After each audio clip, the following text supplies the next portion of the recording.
இது மகிமை நேரம். ஆண்டவரும் உலக ரட்சகரமாக இருக்கிற இயேசு கிறிஸ்துவின் ஈடு இணையற்ற பரிசுத்த நாமத்தில் அன்பின் வாழ்த்துக்கள். இந்த நாளிலும் யோசுவா எழுதின புஸ்தகத்தை குறித்து நாம் தியானிக்க போகிறோம். நேற்றைய தினத்திலே நாம் தியானித்தோம், உபாகமத்தின் புஸ்தகத்தை குறித்து நாம் தியானித்தோம். மோசேயில் எழுதப்பட்ட கடைசி புஸ்தகத்தை குறித்து நாம் தியானித்தோம். இந்த நாளிலும் யோசுவா புஸ்தகத்தை குறித்து நாம் தியானிக்க போகிறோம். இதற்கு என்ன தலைப்பு அப்படின்னா, வெற்றி வாழ்வுக்கு வழிகாட்டல். வெற்றி வாழ்வுக்கு வழிகாட்டல், இதான் இந்த யோசுவா புஸ்தகத்திற்கு உள்ள தலைப்பு. இதில் ஆசிரியர் யார் அப்படின்னு சொல்லி சொன்னால், யோசுவா தான் இதனுடைய ஆசிரியர். இது எழுதப்பட்ட காலம் கிறிஸ்துவுக்கு முன் கிமு 1405 1375 இடைப்பட்ட காலத்தில் இந்த யோசுவா புஸ்தகம் எழுதப்பட்டிருந்தது. இந்த மொத்த அதிகாரங்கள் 24 வசனங்கள், 658 வசனங்கள் இதில் இருக்கிறது. இவருடைய எபிரேய பெயர், அதாவது இந்த புஸ்தகத்தை எழுதின ஆக்கியவனுடைய அல்லது இந்த புஸ்தகத்தினுடைய எபிரேய பெயர் அப்படின்னா யெகோஷுவா. இதான் அவனுடைய எபிரேய பெயர். யெகோஷுவா என்கிறதான் இந்த யோசுவா என்கிறவருடைய எபிரேய பெயர்.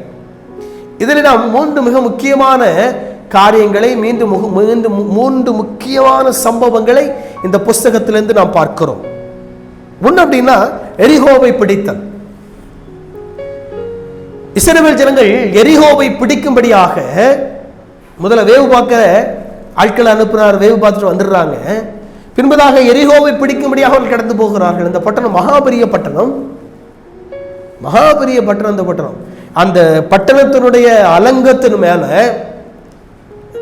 ரதங்கள் பூட்டப்பட்ட, குதிரைகள் பூட்டப்பட்ட, 2 குதிரைகள் பூட்டப்பட்ட 2 ரதங்கள் ஓடக்கூடிய அளவிற்கு ஒரு பெரிய மதில். அது 2 குதிரைகள் பூட்டப்பட்ட 2 ரதங்கள் அதில் ஓடலாம். அவ்வளோ பெரிய மதில் அது. அது மட்டுமல்ல, அந்த கோட்டையினுடைய வாசல், அதற்கு வைக்கப்பட்டிருக்கிற அந்த எரிகோ கோட்டையினுடைய வாசல் அவளை ஈஸி யாராலும் தூக்க முடியாது, அது ஈஸி யாராலும் திறக்கவும் முடியாது. கிட்டத்தட்ட 8 பேர் கொண்டு திறக்கக்கூடிய ஒரு மிகவும் வலுவாய்ந்த ஒரு வாசல் தான் அந்த வாசல். அது மட்டும் இல்ல, அந்த எரிகோவின் மதில்களுக்கு முன்பதாக எப்பொழுதும் வீரர்கள் காவல் காத்து கொண்டே இருப்பார்கள். அந்த மதில்களில் வீடுகள் இருந்ததாக வேதத்தின் மூலமாய் நான் பார்க்க முடியும். ராகாப் என்கிற பெண்ணுடைய வீடு அந்த மதில்களிலே தான் இருந்தது. வீடுகள் இருந்ததாக வேதத்தில் நாம் பார்க்க முடியும். அவ்வளவு வலுவாய்ந்த ஒரு மதில், யாராலும் இடிக்கப்பட முடியாத, யாராலும் உடைக்கப்பட முடியாத அவ்வளவு வலுவாய்ந்த ஒரு மதில் தான் இந்த எரிகோவின் மதில்கள். இஸ்ரவேல் ஜனங்களுக்கு முன்பதாக இருக்கிற கர்த்தர் சொல்றாரு, யுத்தம் பண்ணாதீங்கப்பா, நீங்க யுத்தம் பண்ணவே பண்ணாதீங்க, துதிங்க. 7 நாள் சுற்றி வாங்க, ஒரு முறை துதிங்க. 7ஆவது நாள் 7 முறை சுற்றி வந்து துதிங்க. அலங்கு இடிஞ்சு விழுந்துடும், தானா இடிஞ்சு விழுந்துடும். அதற்கு முன்பதாக இஸ்ரவேல் ஜனங்கள் உடைய வாழ்க்கைகள் வேறு மாதிரி இருந்தது. இப்போ கர்த்தர் துதிக்க சொல்றாரு, ஆண்டவர் துதிக்க சொல்றாரு. அவங்க துதிக்கிறாங்க. அலங்கத்தை சுற்றி வந்து அவங்க துதிக்கிறாங்க. அலங்கத்தை சுற்றி வந்து அவங்க துதிக்கும் போது அலங்கம் இடிந்து விழுகிறது. அலங்கம் இடிந்து விழுகிறது. இன்னைக்கு உங்க வாழ்க்கையில் அலங்கம் போல, மதியில போல பிரச்சனை இருக்குதா?